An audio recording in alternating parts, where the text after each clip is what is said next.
क्या ममोदरी के दो पति थे? ममोदरी एक अप्सरा थी। धार्मिक कथा। पौराणिक कथा। बहुत ही आश्चर्यचकित कर देने वाली कथा। ममोदरी रामायण की एक पात्र एक पंचकन्याओं में से एक है, जिन्हें चीर कुमारी कहा गया है। फूलन्त्य ऋषि के पुत्र महर्षि अगस्त्य के भाई महर्षि विश्रवा ने राक्षस राज सुमाली और ताड़का की पुत्री राजकुमारी कक्षी से विवाह किया था। कक्षी के 3 पुत्र और एक पुत्री थी, रावण, कुंभकर्ण, विभीषण और शूर्पणखा। विश्रवा की दूसरी पत्नी ऋषि भारतराज की पुत्री इडालिवा थी, जिससे कुबेर का जन्म हुआ। इडालवा को वर्णनित जी भी कहते हैं। कुछ मान्यताओं के अनुसार इलाडिवा व्यस्त वशी चक्रवर्ती सम्राट त्रिंगबंधनी की अलासुमोमा नामक अप्सरा के उत्पन्न पुत्री थी। इसी तरह रावण के सौतेले भाई थे कुबेर। रावण का त्रैलोक्य में विजय, कुंभकर्ण को 6 माह की नींद और विभीषण को भगत दंती का वरदान प्राप्त हुआ। तीनों भाई कुबेर से छीन ली गई लंका में रहते थे। रावण ने नीति के पुत्र मय को कन्या ममोदरी से विवाह किया, जो हेमा नाम अप्सरा से विवाह हुआ था। और इस तरह आगे की कहानी। ममोदरी के जन्म की कथा। पौराणिक कथा के अनुसार एक बार मथुरा नामक एक अप्सरा कैलाश पर्वत पर पहुंची। देवी पार्वती को वहां न पाकर वह भगवान शिव को आकर्षित करने का प्रयत्न करने लगी। जब देवी पार्वती वहां पहुंची तो भगवान शिव की देह की भस्म को मथुरा के शरीर पर देखकर वह क्रोधित हो गई और क्रोध में आकर उन्होंने मथुरा को मेंढक बनाने का शाप दे दिया। उन्होंने मथुरा से कहा कि आने वाले 12 सालों तक वह मेंढक के रूप में इस कुएं में रहेगी। भगवान शिव के बार बार कहने पर माता पार्वती ने मथुरा से कहा कि कठोर तप के बाद ही वह अपने असल स्वरूप में आ सकती है, और वो भी 1 साल बाद। मथुरा ने 12 साल तक कुएं में रहकर मेंढक रूप में कठोर तप किया। जब 12 वर्ष पूर्ण होने वाले थे, तब मयासुर और उसकी पत्नी हेमा पुत्री की कामना से वहां तप शुरू करने के लिए जहां मथुरा तप कर रही थी। जैसे ही मथुरा को 12 वर्ष पूर्ण हुए, वह अपने असली रूप में आ गई और कुएं से बाहर निकलने के लिए मदद के लिए पुकारने लगी। हेमा और मयासुर वहीं कुएं के पास तप में लीन थे। मथुरा की आवाज सुनकर दोनों कुएं के पास गए और उसे बचा लिया। बाद में उन्हें दोनों ने मथुरा को गोद ले लिया और उसका नाम ममोदरी के कुछ प्रमुख बातें। ममोदरी दिति के पुत्र असुर राजा मयासुर और हेमा नामक अप्सरा की पुत्री थी। 5 कन्याओं में से एक ममोदरी को चीर कुमारी के नाम से भी जाना जाता है। अपने पति रावण के मनोरथ हरणपति ममोदरी ने ही शतरंज के खेल का प्रारंभ किया था।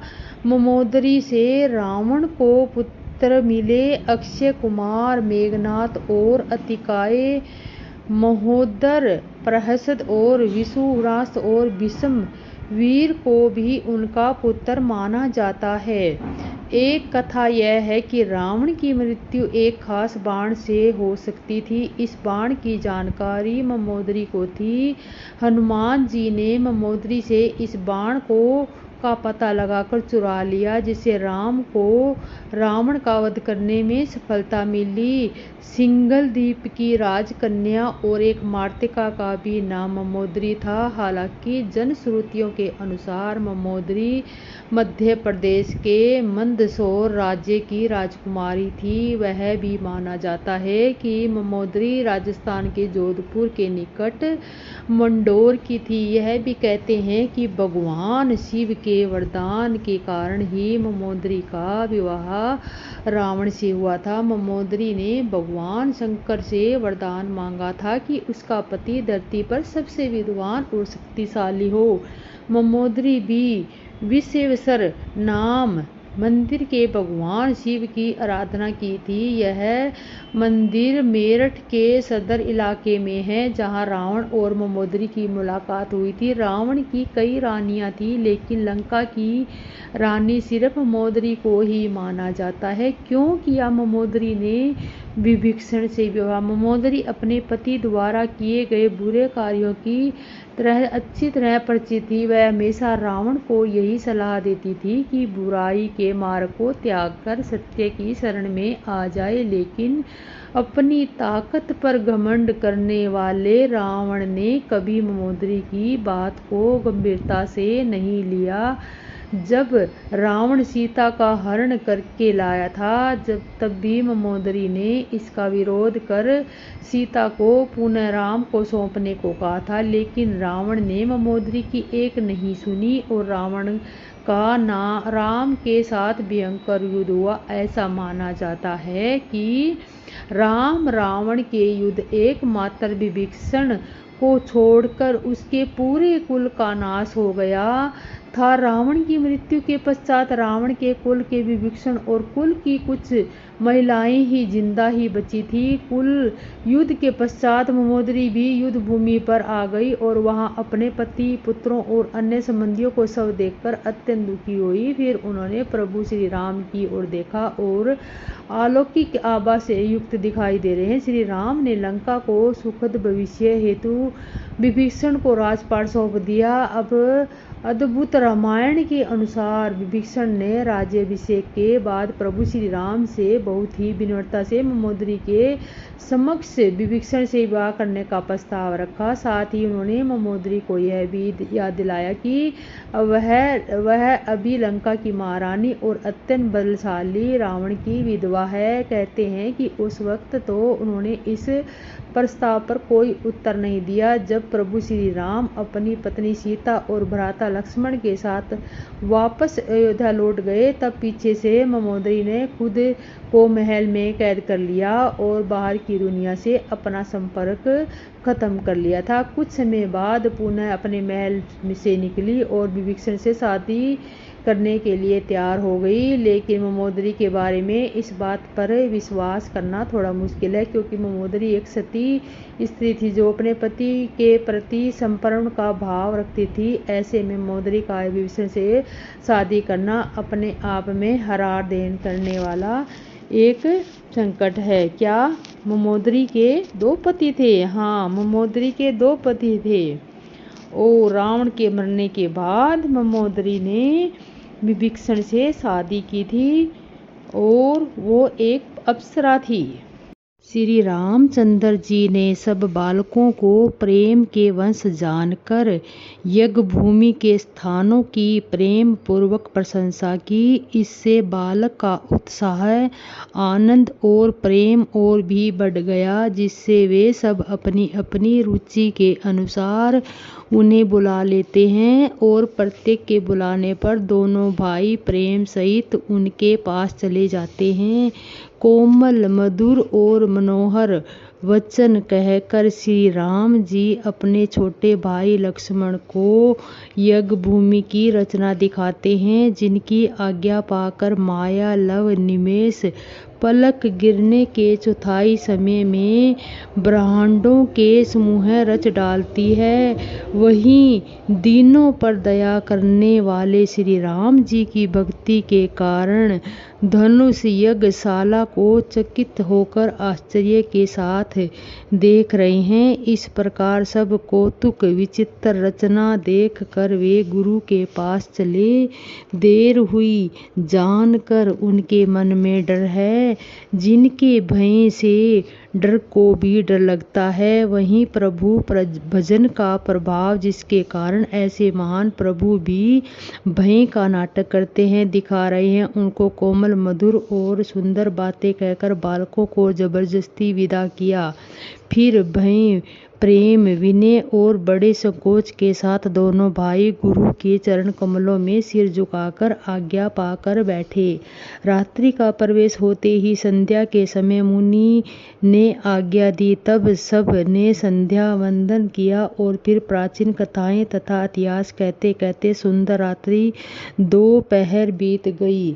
तब श्रेष्ठ मुनि ने जाकर शयन किया। दोनों भाई उनके चरण दबाने लगे, जिनके चरण कमलों के लिए वैराग्यवान पुरुष भी भांति भांति के जप और योग करते हैं। वे ही दोनों भाई मानो प्रेम से जीते हुए प्रेम पूर्वक गुरु जी के चरण कमलों को दबा रहे हैं। मुनि ने बार बार आज्ञा दी। तब श्री रघुनाथ जी ने जाकर शयन किया।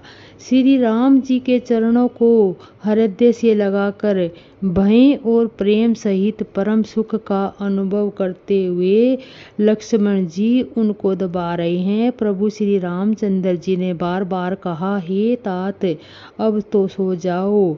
तब वे उन चरण कमलों को हृदय में धरकर लेट रहे हैं। रात बीतने पर मुर्गे का बांग शब्द कानों से सुनकर लक्ष्मण जी उठे। जगत के स्वामी सुजान श्री रामचंद्र जी भी गुरु से पहले ही जाग गए। सब सोच क्रिया करके वे जाकर नहाए। फिर संध्या अग्निहोत्री नित्य कर्म समाप्त करके उन्होंने मुनि को मस्तक झुकाया। पूजा कर समय जाकर गुरु की आज्ञा पाकर दोनों भाई फूल चले। उन्होंने जाकर राजा का सुंदर बाग देखा, जहाँ बसंत ऋतु लुभा कर रह गई। मन को लुभाने वाले अनेक वृक्ष लगे हैं। रंग बिरंगी उत्तम लताओं के मंडप छाए हुए हैं। नए पत्ते, फलों और फूलों के युक्त सुंदर वृक्ष अपनी संपत्ति के कल्प वृक्ष को भी लजा रहे हैं। पहिए, कोयल, तोते, चकोर आदि पक्षी मीठी बोली बोल रहे हैं और मोर सुंदर नृत्य कर रहे हैं। बाग के बीचों बीच सुहावना सरोवर सुशोभित है, जिसमें मणियों की सीढ़ियां विचित्र ढंग से बनी हैं। उसका जल निर्मल है, जिसमें अनेक रंगों के कमल खिले हुए हैं। जल के पक्षी कलरव कर रहे हैं और भ्रमर गुजार रहे हैं। बाग और सरोवर को देखकर प्रभु श्री रामचंद्र जी भाई लक्ष्मण सहित हर्षित हुए। यह बाग वास्तव में परम पूजनीय है, जो जगत को सुख देने वाले श्री रामचंद्र जी को सुख दे रहा है। चारों ओर दृष्टि डालकर और मालियों से पूछकर वे प्रसन्न मन से पत्तर पुष्प लेने लगे। उसी समय सीता जी वहां आई। माता ने उन्हें गिरजा पार्वती जी की पूजा करने के लिए भेजा था। साथ में सब सुंदरी और सियानी सखियां हैं, जो मनोहर वाणी से गीत गा रही हैं। सरोवर के पास गिरजा जी का मंदिर सुशोभित है, जिसका वर्णन नहीं किया जा सकता। देखकर मन मोहित हो जाता है। सखियां सहित सरोवर में स्नान करके सीता जी प्रसन्न मन से गिरजा जी के मंदिर में गई। उन्होंने बड़े प्रेम से पूजा की और अपने योग्य सुंदर वर मांगा। एक सखी सीता जी का साथ छोड़कर फुलवाड़ी देखने चली गई थी। उसने जाकर दोनों भाइयों को देखा और प्रेम में विह्वल होकर वह सीता जी के पास आई। सखियों ने उसकी दशा देखी कि उसका शरीर पुलकित है और आंखों में जल भरा है। सब कोमल वाणी से पूछने लगे कि अपनी प्रसन्नता का कारण बता। उसने कहा, दो राजकुमार बाग देखने आए हैं। किशोर अवस्था के हैं और सब प्रकार से सुंदर हैं। वे सांवले और गोरे रंग के हैं। उनके सौंदर्य को मैं कैसे बखान करूं। वाणी बिना नेत्र की है और नेत्रों के वाणी नहीं है। यह सुनकर सीता जी के हृदय में बड़ी उत्कंठा जानकर सब सियानी सखियां प्रसन्न हुई। तब एक सखी कहने लगी, हे सखी, यह वही राजकुमार है जो सुना है कि कल विश्वामित्र मुनि के साथ आए हैं और जिन्होंने अपने रूप की मोहनी डालकर नगर के स्त्री पुरुषों को अपने वंश में कर लिया है। जहाँ तहाँ सब लोग उन्हीं की छवि का वर्णन कर रहे हैं। अवश्य चलकर उन्हें देखना चाहिए। वे देखने कहने के योग्य हैं। उसके वचन सीता जी को अत्यंत ही प्रिय लगे और दर्शन के लिए उन्होंने नेत्र अकुला उठे। उसी प्यारी सखियों को आगे करके सीता जी चली। पुरानी प्रीति को कोई लख नहीं पाता। नारद जी के वचनों का स्मरण करके सीता जी के मन में पवित्र प्रीति उत्पन्न हुई। वे चकित होकर सब और इस तरह देख रही है मानो डरी हुई मृगनैनी इधर उधर देख रही हो। कंकण हाथों के कड़े करधनी और पायजेब के शब्द सुनकर श्री रामचंद्र जी हृदय में विचार कर लक्ष्मण से कहते हैं, यह ध्वनि ऐसी आ रही है मानो कामदेव ने विश्व को जीतने का संकल्प करके डंके की चोट मारी है। ऐसा कहकर श्री राम जी ने फिर कर उस ओर देखा। श्री सीता जी के मुख रूपी चंद्रमा को निहारने के लिए उनके नेत्र चकोर बन गए। सुंदर नेत्र सितर को हो गए। टकटकी लग गई। जैसे नमी जनक के पूर्वज जिनका सबके पलकों में निवास माना गया है। बेटी दामाद के मिलन प्रसंग को देखना उचित नहीं, इस भाव से संकुचा और पलकें छोड़ दी, पलकों में रहना छोड़ दिया, जिसके पलकों का गिरना रुक गया। सीता जी की शोभा देखकर श्री रामचंद्र जी ने बड़ा सुख पाया। हृदय में वे उसकी सराहना करते हैं किंतु मुख से वचन नहीं निकलते। वह शोभा ऐसी अनुपम है मानो ब्रह्मा ने अपनी सारी निपुणता को मूर्तिमान कर संसार को प्रकट करके दिखा दिया हो। वह सीता जी की शोभा सुंदरता को भी सुंदर करने वाली है। वह ऐसी मालूम होती है मानो सुंदरता रूपी घर में दीपक की लो जल। अब तक सुंदरता रूपी भवन में अंधेरा था, वह भवन मानो सीता जी की सुंदरता रूपी दीप शिखा को पाकर जगमगा उठा है, पहले से भी अधिक सुंदर हो गया है।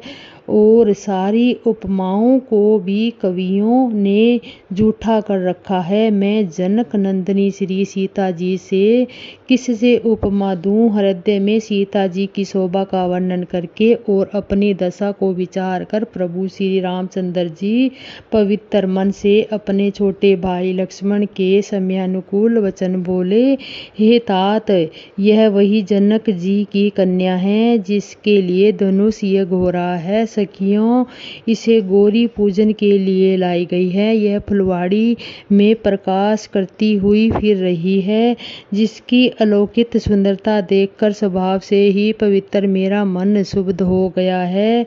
वह सब कारण अथवा उसका सब कारण तो विधाता जाने, किंतु हे भाई सुनो और मेरे मंगलदायक दाहिने अंग फड़क रहे हैं। रघुवंशियों का यह सज जगमगत स्वभाव कि उसका मन कभी कुमार पर पैर नहीं रखता। मुझे तो अपने मन का अत्यंत ही विश्वास है कि जिसे जागृत की जोन कहते हैं, स्वप्न में भी पराई स्त्री पर दृष्टि नहीं डाली। रण में शत्रु जिनकी पीठ नहीं देख पाते, अर्थात जो लड़ाई के मैदान में भागते नहीं, पराई स्त्रियां जिनके मन और दृष्टि को नहीं खींच पाती, और भिखारी जिनके यहाँ से नहीं पाते, खाली हाथ नहीं लौटते, ऐसे श्रेष्ठ पुरुष संसार में थोड़े हैं। यूं श्री राम जी छोटे भाई से बातें कर रहे हैं, पर मन सीता जी के रूप में लुभाया हुआ उनके मुख रूपी कमल की छवि रूप मकरंद रस और भौरे की तरह पी रहा है। सीता जी चकित होकर चारों ओर देख रही है। मन इस बात की चिंता कर रहा है कि राजकुमार कहाँ चले गए। बाल मृग नैनी मृग के छोने जैसी आंख वाली सीता जी जहाँ दृष्टि डालती है, वहाँ मानो श्वेत कमलों की कतार बरस जाती है। तब सखियों ने लता की ओट में सुंदर श्याम और गौर कुमारों को दिखाया। उनके रूप को देखकर नेत्र ललचा उठे। वे ऐसे प्रसन्न हुए मानो उन्होंने अपना खजाना पहचान लिया हो। श्री रघुनाथ जी की छवि देखकर नेत्र थकित निश्चल हो गए। पलकों ने भी गिरना छोड़ दिया। अधिक स्नेह के कारण शरीर विहल बेकाबू हो गया, मानो शरद ऋतु के चंद्रमा की चकोरी बेसुध देख रही हो।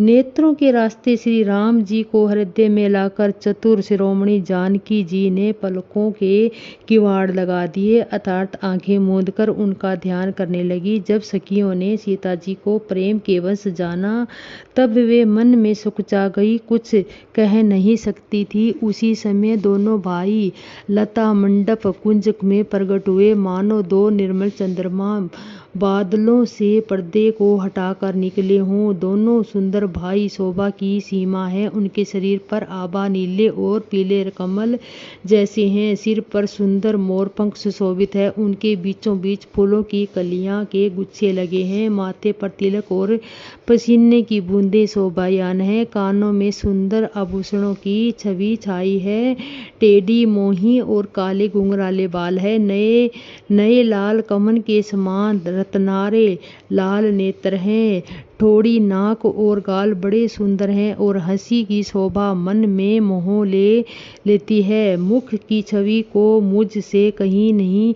जाती, जिसे देखकर बहुत से कामदेव लज्जा जाते हैं। वृक्ष स्थल और मणियों की माला, शंख के सुंदर दृश्य गला है, कामदेव के हाथी के बच्चे की सूंड के समान उतार चढ़ाव वाली ऐसी कोमल भुजाएं हैं जो बल की सीमा है, जिसके बाएं हाथ पर फूलों सहित दोना है। हे सखी, वह सांवला कुंवर तो बहुत ही सलोना है, जैसी जिस सिंह जैसी कमर वाले पीताम्बर धारण किए हुए शोभा और शील के भंडार सूर्य कुल के भूषण श्री रामचंद्र जी को देखकर सखियां अपने आप को भूल गई।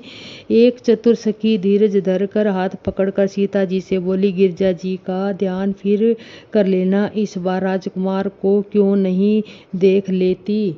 तब सीता जी ने सुकचाकर आंखें खोली और रघुकुल के दोनों सिंहों को अपने सामने खड़ा देखा। नख से सीखा तक श्री राम जी की शोभा देखकर और फिर पिताजी का पर्ण याद करके उनका मन बहुत ही क्षुब्ध हो गया। जब सखियां ने सीता जी को परम के वंश देखा तब सब व्यथित होकर कहने लगी, बड़ी देर अब चलना चाहिए, हो गई, कल इसी समय फिर आएगी। ऐसा कहकर एक सखी मन में हंसी। सखी को यह बात, यह रहस्य भरी वाणी सुनकर सीता जी सुकचा गई। देर हो गई जानकर उन्हें माता का भय लगा। बहुत धीरज धर कर वे श्री रामचंद्र जी को हृदय में ले आई और उनका ध्यान करती हुई अपने को पिता के अधीन जानकर लौट चली। मृग पक्षी और वृक्षों को देखने के बहाने सीता जी बार बार घूम जाती है और श्री रामचंद्र जी की छवि देख देख कर उनका प्रेम कम नहीं बढ़ रहा है, अर्थात बहुत ही बढ़ता जाता है। शिव जी के धनुष को कठोर जान करके वे विसुरती मन में विलाप करती हुई हृदय में श्री रामचंद्र जी को सांवली मूर्ति को रखकर चली। शिव जी के धनुष की कठोरता का स्मरण आने से उन्हें चिंता होती थी कि यह सुकुमार रघुनाथ जी उसे कैसे तोड़ेंगे। पिताजी के पर्ण की याद से उन्हें हृदय में मोक्षता और इसलिए मन में विलाप करने लगी। प्रेमवश ऐश्वर्य की स्मृति को हो जाने से ऐसा हुआ। फिर भगवान के बल का स्मरण आते ही वे हर्षित हो गई और सांवली छवि को हृदय में धारण करके चली। प्रभु श्री राम जी ने जब सुख, स्नेह, शोभा और गुणों की खान श्री जानकी जी को जाती हुई जाना, तब परम प्रेम की कोमल स्याही बनाकर उनके स्वरूप को अपने सुंदर चित्त रूपी भित्ति कर चित्रित कर लिया। सीता जी पुनः भवानी जी के मंदिर में गई और उनके चरणों की वंदना करके हाथ जोड़कर बोली, हे श्रेष्ठ पर्वतों के राजा, हिमाचल की पुत्री पार्वती, आपकी जय हो, जय हो। हे महादेव जी के मुख रूपी चंद्रमा की ओर टकटकी लगाकर देखने वाली चकोर, आपकी जय हो, जय हो। हे हाथी के मुख वाले गणेश जी और 6 मुख वाले स्वामी कार्तिक जी की माता, हे जगजननी, हे बिजली जैसी क्रांति युवक शरीर वाली, आपकी जय हो। आपका न आदि है, मध्य है, न अंत है। आपके असीम प्रभाव से भेद भी नहीं जानते। आप संसार की उत्पन्न, पालन और नाश करने वाली है, विश्व को मोहित करने वाली और समतट रूप से विहार करने वाली वाली है, पति को इष्ट देव मानने वाली श्रेष्ठ नारियों में से है माता आपकी प्रथम गणना है। आपकी अपार महिमा को हजारों सरस्वती और शेष जी भी नहीं कह सकते हैं। हे भक्तों को मुँह मांगा वर देने वाली, हे त्रिपुट के शत्रु शिव जी की प्रिय पत्नी, आपकी पूजा करके देवता, मनुष्य और मुनि सभी सुखी हो जाते हैं। मेरे मनोरथ को आप भली भांति जानती है, क्योंकि आप सदा सबके हृदय रूपी नगरी में निवास करती हैं। इसी कारण मैंने उसको प्रकट नहीं किया। ऐसा कहकर जानकी जी ने उनके चरण पकड़ लिए। पार्वती जी सीता जी के विनय और प्रेम के वंश में हो गई। उनकी के गले माला खिसक पड़ी और मूर्ति मुस्कुराई। सीता जी ने आदर पूर्वक से उस प्रसाद माला को सिर पर धारण किया। पार्वती जी का हृदय हर्ष से भर गया और वो बोली, हे सीता, हमारी सच्ची आशीष सुनो, तुम्हारी मनोकामना पूरी होगी। नारद जी का वचन सदा पवित्र, अश्य भ्रम आदि दोषों से सहित और सत्य है। जिसमें तुम्हारा मन अनुरक्त हो गया है, वही वर तुमको मिलेगा। जिससे तुम्हारा मन अनुरक्त हो गया है, वही स्वभाव से ही सुंदर सांवला वर श्री रामचंद्र जी तुमको मिलेगा। वह दया का खजाना और सुजान सवर्ग है, तुम्हारे शील और स्नेह को जानता है। इस प्रकार श्री गौरी जी का आशीर्वाद सुनकर जानकी जी समेत सब सखियां हृदय में हर्षित हुई। तुलसीदास जी कहते हैं, भवानी जी को बार बार पूज कर सीता जी प्रसन्न मन में राजमहल को लौट चली। गौरी जी को अनुकूल जान कर सीता जी के हृदय को हर्ष हुआ। हृदय में सीता जी के सौंदर्य की सराहना करते हुए दोनों भाई गुरु जी के पास गए। श्री रामचंद्र जी ने विश्वामित्र जी से सब कुछ कह दिया, क्योंकि उनका सरल स्वभाव है, छल तो उसे छुआ भी नहीं है। फूल सा कर मुनि ने पूजा की। फिर दोनों भाइयों ने आशीर्वाद दिया और तुम्हारे मनोरथ सफल हो, यह सुनकर श्री राम लक्ष्मण सुखी हुए। श्रेष्ठ ज्ञान मुनि विश्वामित्र जी भोजन करके कुछ प्राचीन कथाएं कहने लगे। इतने में दिन बीत गया और गुरु की आज्ञा पाकर दोनों भाई संध्या करने लगे और उधर पूर्व दिशा में सुंदर चंद्रमा उदय हुआ। श्री रामचंद्र जी ने उसे सीता के मुख के समान देखकर सुख पाया। फिर मन में विचार आया कि यह चंद्रमा सीता जी के मुख के समान नहीं है। खारे समुद्र में तो इसका जन्म, फिर उसी समुद्र से उत्पन्न होने के कारण विष इसका भाई। दिन में वह मलिन, शोभाहीन, निस्तेज रहता है और कलंकी काले दाग से युक्त बेचारा गरीब चंद्रमा सीता जी के मुख की बराबरी कैसे पा सकता है। फिर यह घटना बढ़ता है और विरहिणी स्त्रियों को दुख देने वाला है। राहु अपनी संधि में पाकर इसे ग्रस लेता है। चकवे को चकवी के वियोग का शोक देने वाला और कमल का बैरी उसे मुरझा देने वाला है। हे चंद्रमा, तुझ में बहुत से अवगुण हैं जो सीता में नहीं है। अतः जानकी जी के मुख की तुझे उपमा देने में बड़ा अनुचित कर्म करने का दोष लगेगा। इस प्रकार चंद्रमा के बहाने सीता जी के मुख की छवि का वर्णन करके बड़ी रात हो गई। जान वे गुरु जी के पास चले। मुनि के चरण कमलों में प्रणाम करके आज्ञा पाकर उन्हें विश्राम किया। रात बीतने पर श्री रघुनाथ जी जागे और भाई को देखकर ऐसा कहने लगे, हे तात, देखो कमल चक्रवाक और समस्त संसार को सुख देने वाला अरुणोदय हुआ है। लक्ष्मण जी दोनों हाथ जोड़कर प्रभु के प्रभाव को सूचित करने वाली कोमल वाणी बोले, अरुणोदय होने से कुमुदती सुखचा गई और तारागणों का प्रकाश फीका पड़ गया। जिस प्रकार आपका आना सुनकर सब राजा बलहीन हो गए। सब राजा रूपी तारे उज्ज्वला करते हैं, पर वे धनुष रूपी महान अंधकार को हटा नहीं सकते। रात्रि का अंत होने से जैसे कमल, चकवे, भौरे और अनेक प्रकार के पक्षी हर्षित हो रहे हैं, वैसे ही हे प्रभु आपके भक्त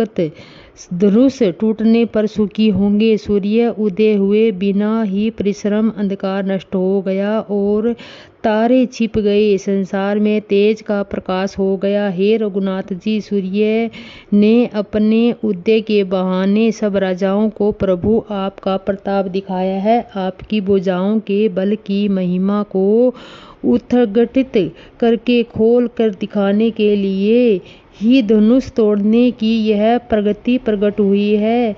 भाई के वचन सुनकर प्रभु मुस्कुराए। फिर स्वभाव से ही पवित्र श्री रामचंद्र जी ने सोच से निर्वक होकर स्नान किया और नित्य कर्म करके वे गुरु जी के पास आए। आकर उन्होंने गुरु जी के सुंदर चरण कमलों को सिर झुकाया। तब जनक जी सतानंद जी को बुलाया और उन्हें तुरंत ही विश्वामित्र मुनि के पास भेजा। उन्होंने आकर के जनक जी से प्रार्थना सुनवाई। विश्वामित्र ने हर्षित होकर दोनों भाइयों को बुलाया।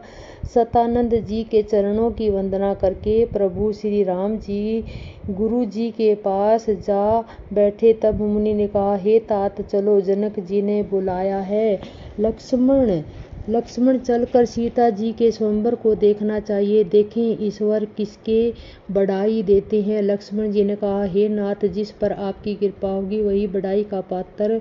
धनुष तोड़ने का श्रेय उसी को प्राप्त होगा। इस श्रेष्ठ वाणी को सुनकर सब मुनि प्रसन्न हुए। सभी ने सुख मानकर आशीर्वाद दिया और मुनियों के समूह सहित कृपालु श्री रामचंद्र जी को धनुष यज्ञशाला देखने चले। दोनों भाई रंगभूमि में आए हैं, ऐसी खबर से सब नगरवासियों ने पाई है। तब बालक, जवान, बूढ़े, स्त्री, पुरुष सभी घर में काम काज को बुलाकर चल दिए। जब जनक जी ने देखा कि बड़ी भीड़ हो गई है, तब उन्होंने सब विश्वापात्र सेवकों को बुला लिया और कहा, तुम लोग तुरंत सब लोगों के पास जाओ और सब किसी के योग्य आसन दो और सेवकों के कोमल को नम्र वचन कर उत्तम, मध्यम, नीच और लघु सभी श्रेणी स्त्री पुरुषों को अपने अपने योग्य स्थान पर बैठाया। उसी समय राजकुमार राम और लक्ष्मण वहां आए। वे ऐसे सुंदर मानो साक्षात मनोहरता ही उनके शरीर पर छा रही हो। सुंदर, सांवला और गोरा उनका शरीर है। वे गुणों के समुद्र, चतुर और उत्तम वीर है। वे राजाओं के समान में ऐसे सुशोभित हो रहे जैसे तारागणों के बीच दो पूर्ण चंद्रमा हो। जिनकी जैसी भावना थी, प्रभु श्री मूर्ति वैसी ही देखी है।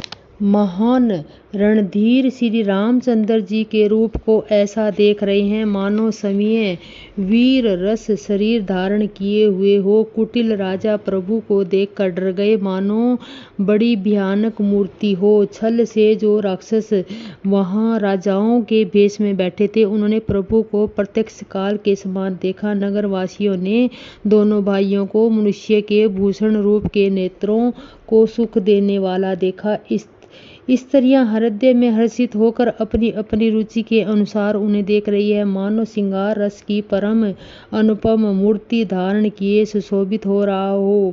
विद्वानों को प्रभु विकराट रूप के दिखाई दिए और जिसके मुंह में छोटे से मुंह, हाथ, पैर, नेत्र और सिर है। जनक जी के संजातीय कुटुंबी प्रभु को किस तरह कैसे प्रिय रूप में देख रहे हैं, जैसे सगे संजन संबंधी प्रिय लगते हैं। जनक समेत रानियां उन्हें अपने बच्चे के समान देख रही हैं। उनकी प्रीति का वर्णन नहीं किया जा सकता। योगियों को वे शांत, शुद्ध, सम और स्वस्थ प्रकाश परम तत्व के रूप में दिखे। हरि भक्तों ने दोनों भाइयों को सब सुख के देने वाले इष्ट देव के समान देखा। सीता जी जिस प्रभाव से श्री रामचंद्र जी को देख रही है, वह स्नेह को सुख को कहने में नहीं आता। उस स्नेह और को सुख का वे हृदय में अनुभव कर रही है, पर वे भी उसे कह नहीं सकती। फिर कोई कवि उसे किस प्रकार से कह सकता है। इस प्रकार जिसका जैसा भाव था, उसने कौशल्याधीश के श्री रामचंद्र जी को वैसा ही दिखा। सुंदर सांवले और गोरे शरीर वाले, विश्व भर के नेत्रों को चुराने वाले कौशल्याधीश वे के राज समाज में इस प्रकार से शोभित हो रहे हैं। दोनों मूर्तियां स्वभाव से ही बिना किसी बनाव श्रृंगार के मन को हरने वाली है। करोड़ों कामदेवों की उपमा भी उनके लिए तुच्छ है। उनके सुंदर सुख शरण पूर्णिमा और चंद्रमा को भी निंदा करने वाले हैं और कमल के समान नेत्र मन में बहुत ही भाते हैं। सुंदर चितवन सारे संसार के मन को हरने वाले कामदेव के भी मन को हरने वाले हैं। वह हृदय को बहुत ही प्यारी लगती है, पर उसका वर्णन नहीं किया जा सकता। सुंदर गाल है, कानों में चंचल घूमते हुए कुंडल है, ठोड़ी और अधर होठ सुंदर और कोमल वाणी है। हंसी चंद्रमा की किरणों की तिरस्कार करने वाली है। मोह ठोड़ी और नासिका मनोहर है। ऊंचे चौड़े ललाट और तिलक झलक रहे हैं, दीप्तमान हो रहे हैं। काले घुंघराले बालों को देखकर भौरों की पक्तियां भी लज्जा जाती है। पीली चौकनी टोपियां सिर पर सुशोभित है, जिसके बीचों बीच में फूलों की कलियां बनाई काटी हुई है। शंख के समान सुंदर गोल गले में मनोहर 3 रेखाएं हैं, जो मानो तीनों लोकों की सुंदरता की सीमा को बता रही है। हृदय और गज मुक्ताओं के सुंदर कंठे और तुलसी की मालाएं सुशोभित हैं। उनके कंधे बैलों के कंधे की तरह ऊंचे तथा पुष्ट हैं। एड़ खड़े होने के श्यान सिंह की जैसी है और भुजाएं विशाल एवं बल को भंडार है। कमर पर तरकस और पीतांबर बांधे हैं। दाहिने हाथ में बाण और बाएं सुंदर कंधे पर धनुष तथा पीले यज्ञोपवीत जनेऊ सुशोभित है। नख से लेकर शिखा तक सब अंग सुंदर है, उन पर महान शोभा छाई हुई है। उन्हें देखकर सब लोग सुखी हुए। नेत्र एकटक निमेष शून्य हैं और तारे पुतलियां भी नहीं चलते। जनक जी दोनों भाइयों को देखकर हर्षित हुए, पर उन्होंने जाकर मुनि के चरण कमल पकड़ लिए, विनती करके अपनी कथा सुनाई और मुनि को सारी रंगभूमि यज्ञशाला दिखाई। मुनि के साथ दोनों श्रेष्ठ राजकुमार जहाँ जहाँ जाते हैं, वहाँ वहाँ सब कोई आश्चर्यचकित होकर देखने लगते हैं। सब ने राम जी को अपनी अपनी ओर ही मुख किए हुए देखा, परंतु इसका कुछ भी विशेष रहस्य कोई नहीं जान सका। मुनि ने राजा से कहा, रंगभूमि में रचना बड़ी सुंदर है। विश्वामित्र जैसे ही निष्प्रह विकृत और ज्ञानी मुनि की रचना को प्रशंसा सुनकर राजा प्रसन्न हुए और उन्हें बड़ा सुख मिला। सब मंचों में से एक मंच अधिक सुंदर, उज्जवल और विशाल था। समय राजा ने मुनि सहित दोनों भाइयों को उस पर बिठा दिया। प्रभु को देखकर सब राजा हृदय में ऐसे हार गए, निराश उत्साहिक हो गए, जैसे पूर्ण चंद्रमा के उदय होने पर तारे प्रकाशित हो जाते हैं। उनके तेज को देखकर सबके मन में ऐसा विश्वास हो गया कि रामचंद्र जी ही धनुष को तोड़ेंगे, इस पे कोई संदेह नहीं है।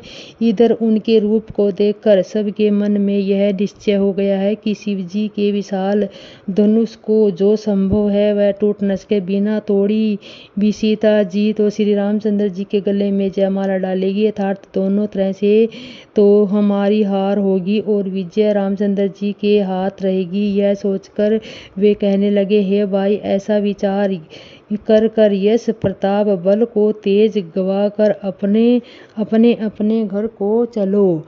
दूसरे राजा जो अभिवेक जो अंधे हो रहे थे और अभिमानी थे, यह बात सुनकर बहुत हंसे। धनुष तोड़ने पर भी विहाना होना कठिन है, अर्थात सहज ही हम उनके जान की हाथ से जान नहीं देंगे। फिर बिना तोड़े तो राजकुमारी को ब्याह ही कौन सकता है।